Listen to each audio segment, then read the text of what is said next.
Hi there and welcome back to the tombs here. The necropolis entrance.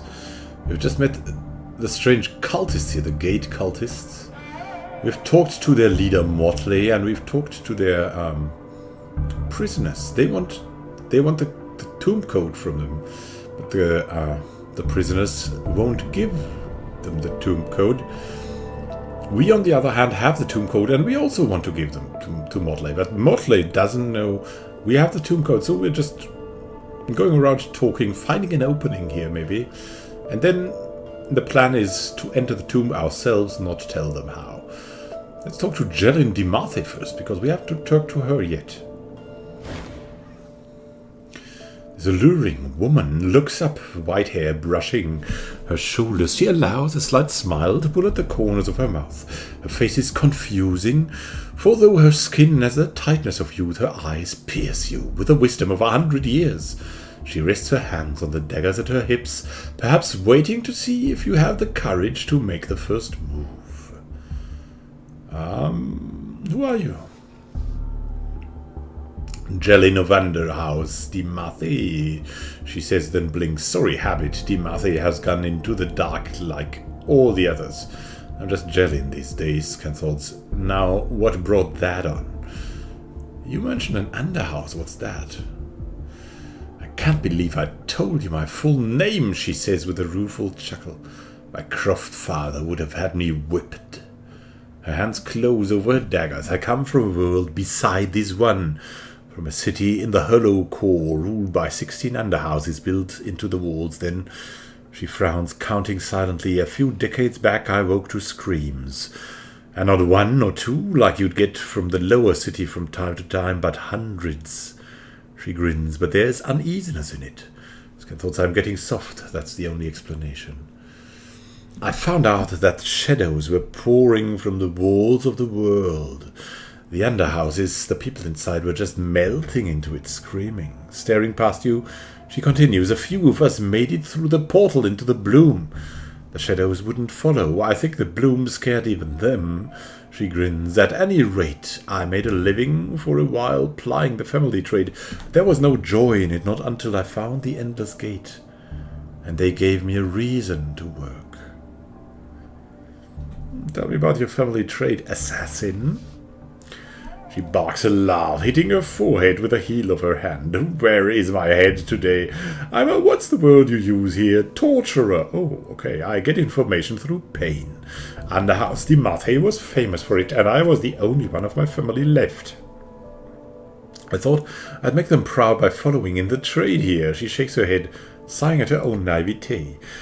Nearly starved my first year in the bloom. Barely anyone wanted to hire me, and those that did paid pittances for my family's holy work, and treating me like some kind of monster. She pinches the bridge of her nose. I drank a lot in these days, talking about my family and how they served the people they killed, freed them from their secrets, right? And one night I said all this to a member of the Endless Gate. She chuckled. Such luck. They said that I belonged with them. They were right. Oh my god. Talking about the death of your world doesn't seem to pain you all that much, by the way. Well, it was foretold, Jelyn says with a careless shrug. Underhouse the Shando, that was the prophet cast, was wrong about the date is all. Shame that all of us suffered because they were sloppy. But they're either dead now or still getting eaten. She sighs. In other words, I knew it was coming my whole life. Wasn't expecting to live through it, so getting weepy about the whole thing would be a slap in the face to everyone I left behind. What a remarkable perspective, Calistique murmurs. Would that more people could act this way. After all, the one great truth of life is that we know it will come to an end one day. What use is it to fuss and bother? Jelyn bows slightly. As I said, why insult the dead by declaring that you are afraid to be among their number?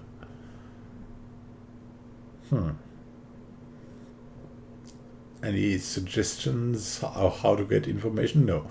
You wouldn't be thinking of pulling those daggers on me, would you? I'd prefer not to, she says, palms of her hands flat on the rounded pommels of her twin weapons. You seem pleasant enough. I suppose we'll see how things go, won't we? Yeah. Farewell. Who else is there? We've spoken to all these guys, but not to Klinkar. Whoever Klinkar is. Speak to Motley. He's in charge here. I'll help you find the path. And what is that? These rocks appear to have been brought in from the outside and welded into place somehow, sealing this entrance. We've come in here, and now... If you think that's best. We'll go this way. What's this?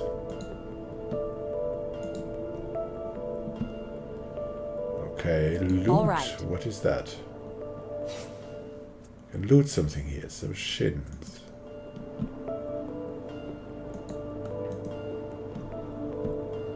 Fine. And here. A Kandiru. What is that? +4 damage, +1 damage per effort applied. Max +8 on unarmed attacks. A bonded artifact. -1 endurance and -1 healing. When placed against the wrist, this wriggling eel burrows deep beneath the skin and releases a powerful agent that strengthens the muscles used in hand-to-hand combat.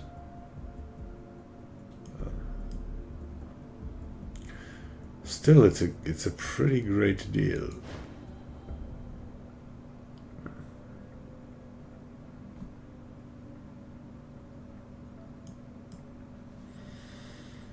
Yeah, we'll take it all. And now, what is there left to discover? We could examine that. What is that? Abandoned bowels, rotted fruit, incense, and other oddities filled the corridor. Tokens brought to honor the dead. There's something here that we haven't seen. What's that? A corpse. This corpse is curled pitifully on its side, as if anticipating another kick to the ribs. Their eyes are opened in horror at whatever happened to them. Whoever this person was in life, they are unrecognizable now. A combination of starvation, beatings, and torture has rendered all but their eyes unreadable. There's an indentation on the middle finger of their right hand that might once have borne a ring. But that too is gone. Go through its pockets, but before we'll close its eyes. With 2 careful fingers, you pull his eyelids closed and shut his horrified mouth. Torira Kyo says thank you. Her gaze lingers on the corpse, but the gratitude in her voice was heartfelt. And now we'll go through its pockets.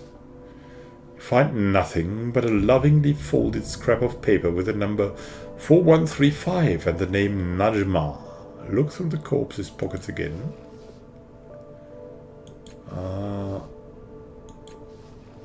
Not really. So we'll leave it alone. And what more is there, though? The material here is springy to the touch, but impossible to damage. You can make out only diffuse shadows beyond it. Learning begets doing. Or is it the other way? What is that? These green lights are part of the original architecture built into the wall itself. Very cool. And that? Yes, now. More shins.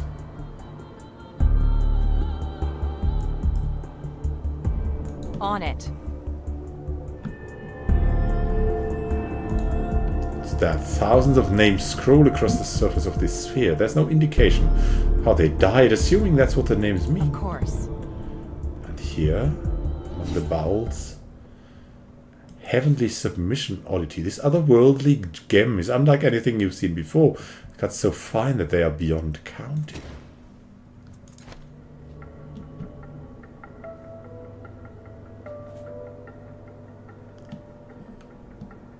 Go. Let's see what's in here. More shins. Okay. There. The jar is filled with ashes. More ashes than one human body could produce. Multiple bodies. And this jar is warm to the touch and vibrating slightly. Yeah, that's something I could do. Getting better. Sorceress of voices whispers from this jar every so often, and here. Jars filled with ashes. This jar is warm to the touch and vibrating. Okay. We've had that. Of course.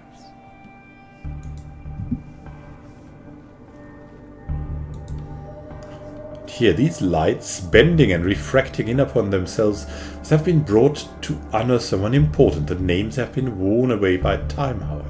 Of course. And what's in here now? A shimmering field obscures this pedestal. It seems to be emanating from a small device within the field. That must be the Whisper Lock. Also inside is a configuration of buttons surrounding a central dial. But with the Whisper Lock engaged, there's no way to reach them. I'll remember that. The shimmering field disintegrates into glimmering shards of light. The controls are now accessible. We have used the keys wisely, so to say.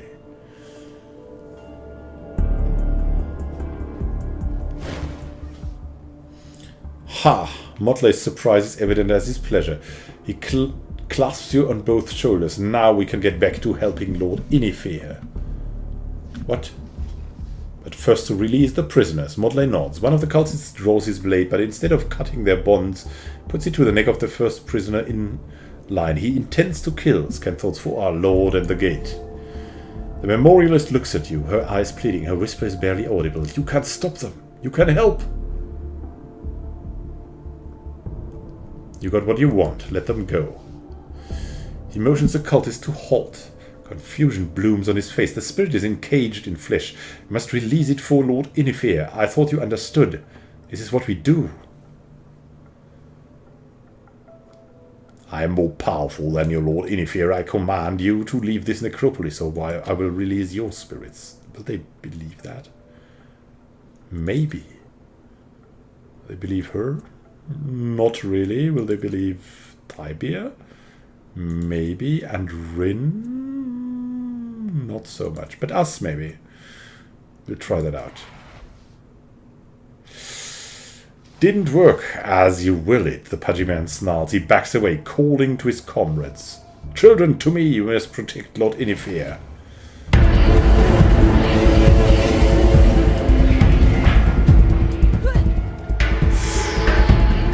Ow!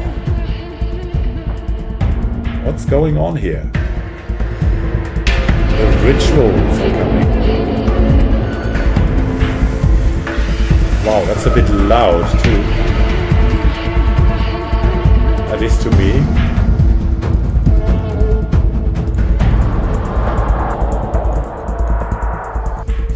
Music's going crazy.